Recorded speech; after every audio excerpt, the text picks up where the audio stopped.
ಹಾಂ ಸರ್, ನಮಸ್ತೆ. ಹಾಂ ಸರ್. ನೋಡಿ, ಇದೆಲ್ಲ ಬಜೆಟ್ ಫ್ರೆಂಡ್ಲಿ ಸ್ಯಾರೀಸ್ ಇದೆ ನಿಮಗೆ. ಓಕೆ. ತುಂಬ ಚೀಪ್ ಆ್ಯಂಡ್ ಬೆಸ್ಟಲ್ಲಿ ಸಿಗುತ್ತೆ ನಿಮಗೆ. ಓಕೆ. ಸೂಪರ್ ಆಗಿರುತ್ತೆ. ತುಂಬ ಕಲರ್ಸ್ ಇದೆ ನಿಮಗೆ. ಸೊ ಕಲರ್ಸ್ ಅವೈಲೇಬಲ್ ಇದೆಯಾ? ಹಾಂ, ಕಲರ್ಸ್ ಅವೈಲೇಬಲ್ ಇದೆ ಸರ್ ನಿಮಗೆ. ಓಕೆ. ಇದೆ ನೋಡಿ, ಕೊರಿಯರ್ ಬೇಕಾ? ಕೊರಿಯರು ಮಾಡ್ಕೊಡ್ತೀನಿ.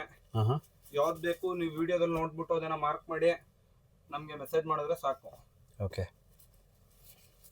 ಒಂದೇ ಡಿಸೈನ್ ಒಂದೇ ಕಲರಲ್ಲಿ ಎಷ್ಟು ಪೀಸ್ ಬೇಕಾ ಸಿಗುತ್ತೆ ನಿಮಗೆ. ಸೊ ಎಲ್ಲ ದೊಡ್ಡದು ಮ್ಯಾಂಗೋ ಡಿಸೈನ್ಸ್ ಇದೆಲ್ಲ. ಹಾಂ, ಹೌದು. ಓಕೆ. ಸೊ ಎಲ್ಲ ಕಲರ್ಸ್ ಅವೈಲೇಬಲ್ ಇದೆ ಇದರಲ್ಲಿ? ಹಾಂ ಸರ್, ಎಲ್ಲ ಕಲರ್ಸ್ ಅವೈಲೇಬಲ್ ಇದೆ ನಿಮಗೆ. ಎಷ್ಟು ಪೀಸ್ ಬೇಕು ಕ್ವಾಂಟಿಟಿ ಸಿಗುತ್ತೆ. ಓಕೆ. ಹಾಂ. ಸೊ ಇದರಲ್ಲಿ ಪಲ್ಲು ನಾರ್ಮಲ್ ಆಗಿರುತ್ತಾ ಸರ್ ಅಥವಾ? ಹಾಂ, ಪಲ್ಲು ನಾರ್ಮಲ್ ಪಲ್ಲು ಬರುತ್ತೆ ನಿಮಗೆ. ಓಕೆ. ಈ ತರ ಲೈನ್ಸ್ ಪಲ್ಲು, ಏನ್ ಮೈಸೂರು ಸಿಲ್ಕ್, ನೀವು ಪ್ಯೂರ್ ಮೈಸೂರು ಸಿಲ್ಕ್ ಅಲ್ಲಿ ಏನ್ ನೋಡ್ತೀರಾ ಲೈನ್ಸ್ ಪಲ್ಲು, ಚಿಟ್ ಪಲ್ಲು ಅಂತ ಹೇಳ್ತಾರ, ಹಾಂ ಹಾಂ. ಆ ತರ ಲೈನ್ಸ್ ಚಿಟ್ ಪಲ್ಲು ಬರುತ್ತೆ. ಸಿಂಪಲ್ ಅಂಡ್ ಸೋಬರ್ ಲುಕ್ ಇರುತ್ತೆ ನಿಮಗೆ. ಓಕೆ, ಚೆನ್ನಾಗಿದೆ. ಇದೆಲ್ಲ ಏನು ರೇಂಜ್ ಬೀಳುತ್ತೆ ಸರ್? ಇದೆಲ್ಲ ನಿಮ್ಗೆ ಒಂದು 600 ರೇಂಜಲ್ಲಿ ಬರುತ್ತೆ ನಿಮಗೆ. ಓ, ಓನ್ಲಿ 600 ಅಷ್ಟೇ? ಓನ್ಲಿ 600. ಸೊ ಗಿಫ್ಟ್ ಕೊಡೋರಿಗೆ ಅದಕ್ಕೆಲ್ಲ ಚೆನ್ನಾಗಿರುತ್ತೆ, ರಿಟರ್ನ್ ಗಿಫ್ಟ್ಸ್ಗೆ ಅಂತೂ ತುಂಬಾ ಚೆನ್ನಾಗಿರುತ್ತೆ. ಕ್ಲಾತ್ ಅಷ್ಟೇ ಸಾಫ್ಟ್ ಇರುತ್ತೆ ನಿಮಗೆ. ಹ್ಞೂ. ನೋಡೋದಕ್ಕೆ ಒಳ್ಳೆ ಸಿಲ್ಕ್ ಫೀಲ್ ಬರುತ್ತೆ ನಿಮಗೆ. ಓಕೆ. ಸೊ ಕೊರಿಯರ್ ಫೆಸಿಲಿಟಿನೂ ಅವೈಲೇಬಲ್ ಇದೆ? ಹೌದು ಹೌದು ಹೌದು.